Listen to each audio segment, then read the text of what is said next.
everybody. Roger Driver here, driving right beside you for another daily commute.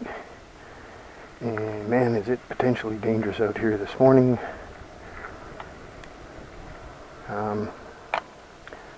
It is -8 this morning, and I've got to take all the main roads because -8 is not that common here in southern British Columbia. Today's musical selection for your review is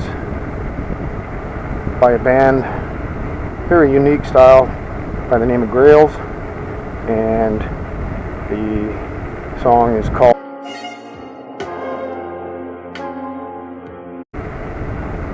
very unique tune. So, you know, now that I'm out in the freezing, wow, my kneecaps are getting cold already.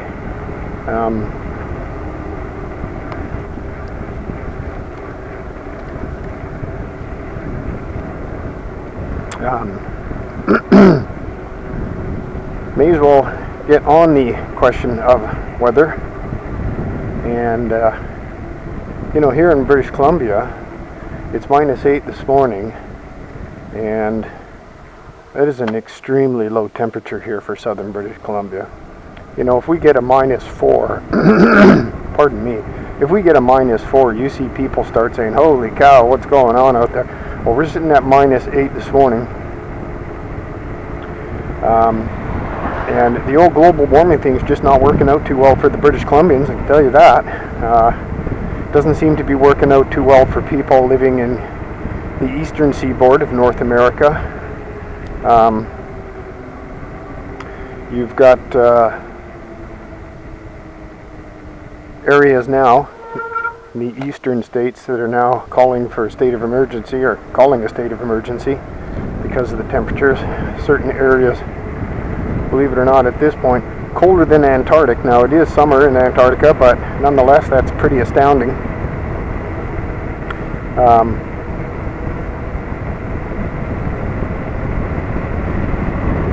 So I've just got to watch what I'm doing here because I've got to watch for ice. I might even have to get off my bike when I hit thermal, which is an almost straight downhill, because I don't know what it's going to look like now. Here in BC, or in Coquitlam here, I checked it out yesterday. When there's snow, they clear the roads and they salt, and when it's just a threat of getting icy, they use a brine. It's a water and salt brine. So let's hope like hell it works, because I might be doing numerous face plants on the way in. But anyway, there was another weather extreme in Britain, pardon me, in Cornwall, where people were trapped in their cars for 12 hours straight. Many of them abandoned their cars, and they had a snowfall of 6 inches in 45 minutes. So, you know, crunch the numbers. Even if you say 6 inches in an hour, that means that you go in, you put in an 8-hour work shift, and you come out and there's 4 feet of snow on the ground. You know, I think we need to start re-examining this global warming thing, because I don't think it's working out. Because I can tell you right now, my face is just about frozen rock hard right now. I'm not sure taking the bike in was such a brilliant idea. It's a good thing I left early. You know, there is a Russian scientist out there, lady, I can't remember her name off the top of my head, but I have watched her presentations on a couple of occasions. There is some people that are theorizing we're heading for a Maunder minimum, which is a mini ice age, and she's saying no, it's worse than that, we're heading for a major ice age. Now, you know, also my understanding is that ice ages don't develop over a great big wad of time. Apparently there's a really rapid onset. Like, we're talking in some instances hours, apparently. I mean, I gotta be honest with you, I don't know what the reality of that is, but man, if that's the case, I guess my patio garden's not going to come off very well.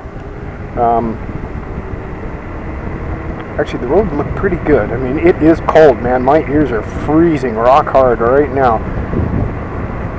Popsicle Survivor Driver. So let's take an off-road here. Take my usual off-road route a little bit and see what happens here this morning.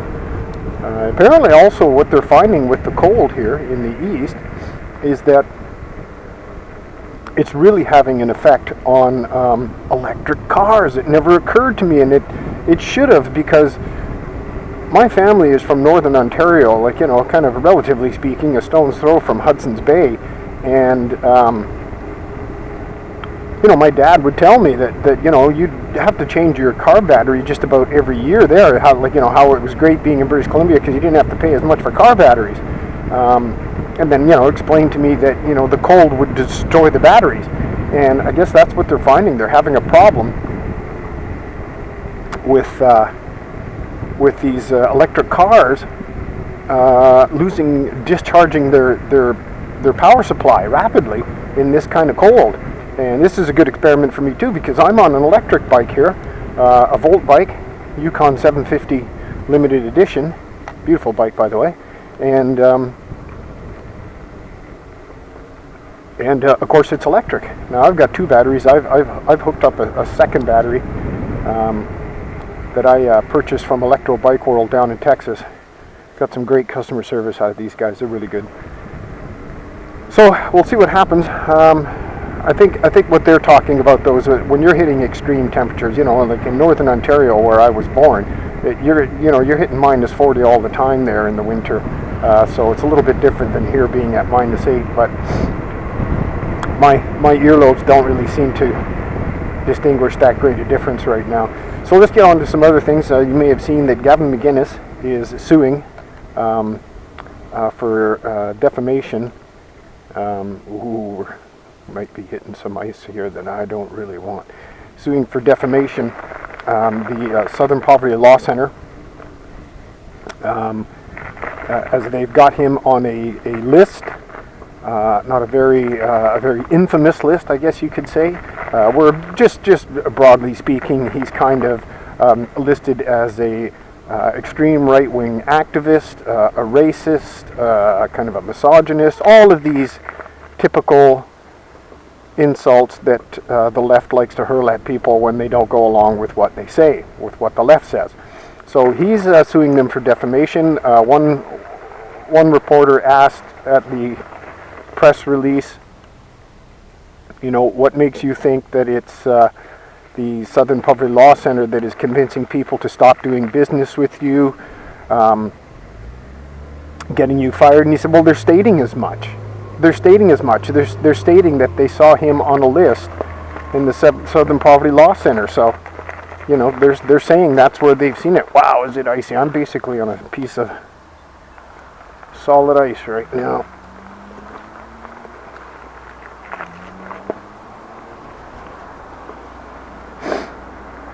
Okay, here we go. So we're about to hit Thermal Hill here. We're going to find out what's going on. So Gavin McInnes, so the people on the right, conservative I guess you could say, are starting to fight back. Pardon me. And the reason I say people, as opposed to just Gavin McInnes, is because this young gentleman by the name of Nick Sandmann, of this absolutely ridiculous Covington Catholic School fiasco.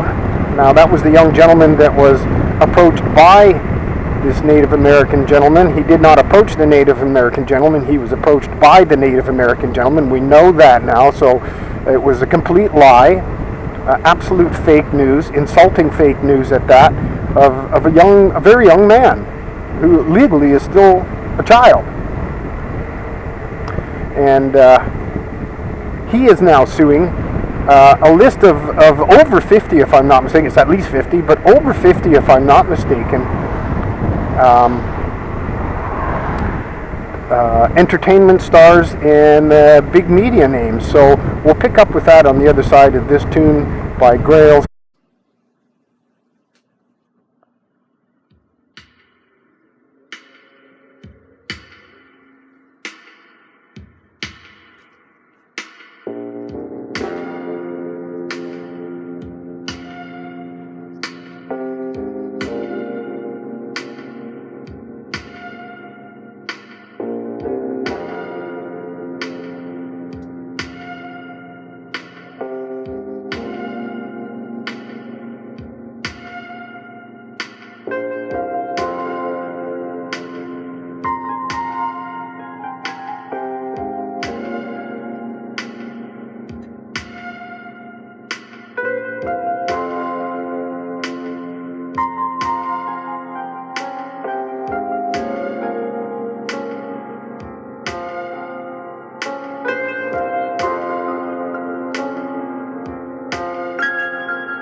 Okay, so back to Nick Sandmann here. This young gentleman is suing. It's over 50, I think, but it's at least 50, as I was mentioning before. Actors, actresses, news media outlets, people of all shapes, sizes, and varieties that came after him unjustifiably, outright lied, did not take the appropriate time that adults should be taking to render an opinion, especially a public opinion, on such matters. And kudos to a gentleman by the name of Scott Adams, who came out with his opinion on what happened in Covington and realized the following day, when he had more information, that he was wrong and stated he was wrong. So good for him. There's a guy with some pasquales and some integrity and some honesty, and it's, as I mentioned in one of his tweets, in response to one of his tweets, it's guys like Scott Adams are why the independent media are winning against the mainstream media.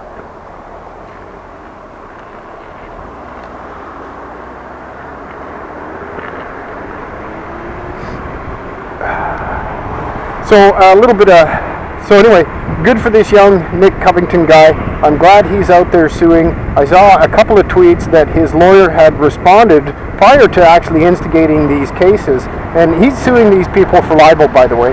But prior to this, I saw his lawyer tweeting responses to people saying, "This is libel, this is libel." So that's what he's suing them with, his libel, and good for him. I hope he rakes him over the coals. I hope he gets a great big seething wad of cash and rubs their stinking noses in it, because they deserve it. They absolutely deserve to be raked over the coals. Now let's touch on a couple of matters in Europe. Apparently China is being very complimentary toward some of the European nations for creating a alternate payment clearing system than the SWIFT system, so that they can avoid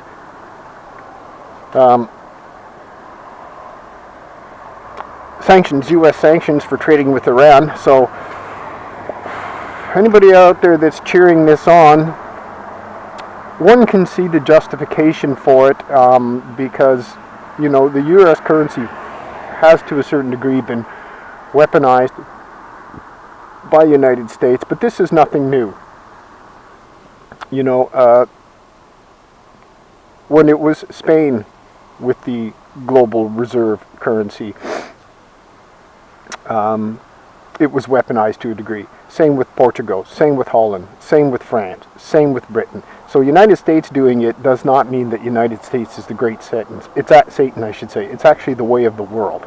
That's how the world operates, folks. Time to grow up a little bit in that regard. So anybody that's hoping for this, you should be careful what you ask for. You might get it, because if this U.S. dollar goes down as the global reserve currency, even if in the long term it's for the better, in the short term it ain't going to be that great. It's going to cause disruption. And let's get a few things clear here. It's not religion that runs this world. It's not governments that runs this world. It's economics that runs this world. So any disruption to economics, just be careful. Be on guard. Now, another thing that's happening in Europe is apparently now, in opposition to the yellow vest, you have the red scarves. Now, if you can't see government setup written all over that one, you need to look up the meaning of the word naive. So that's what it looks like to me. It looks like an operation, a government operation, to set up a false opposition to the yellow vests, so that all it's going to take is one clown with one red scarf to get his nose punched in because he shot his goddamn mouth off, and that's going to justify the French police for just going after the yellow vests with all the violence that they deem necessary, because now the yellow vests are beating up the red scarves, right? It's an absolute setup as far as I can tell. I'm guessing at that. That is the opinion of the person that I saw originally reporting on that, and that was Mike Rivero on whatreallyhappened.com, and I think that's exactly what's going on. That's a complete setup. It's complete fabrication. But now apparently, actually I might have saw that on InfoWars, so Correct me if I'm mistaken, or forgive me if I'm mistaken there. But apparently the Red Scarves, they had one large showing of 1,000, and I never see anybody at this exercise gym, and all of a sudden there's just a ton of people in there. What's going on?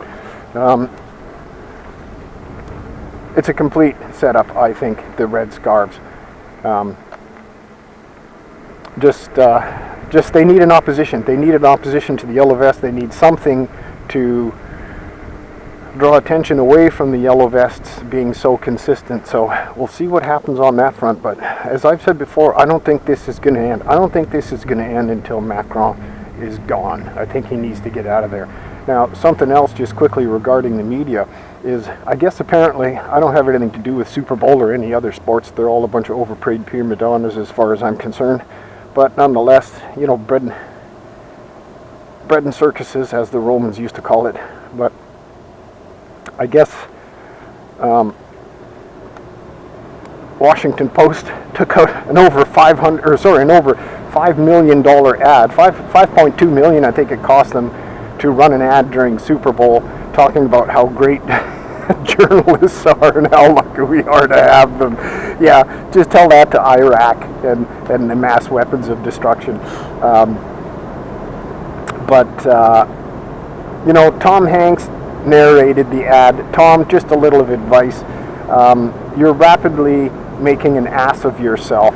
I'm still willing to cling to my admiration for your movie Burbs, but I'm losing that as fast as I lost my admiration for Woody Allen when he decided to marry his daughter. So, you know, you might want to just see what kind of a reputation you're leaving to posterity in a little clearer light there, Tom Hanks. Because doing ads for Washington Post and Jeff Bezos, no matter how much they pay you, might not be a very good idea for your memory. Anyway, that's it for Survive Driver, folks. Thanks for joining me. I authorize you to be a complete pervert and fondle that like button on my behalf. Thanks very much, folks. We'll see you again.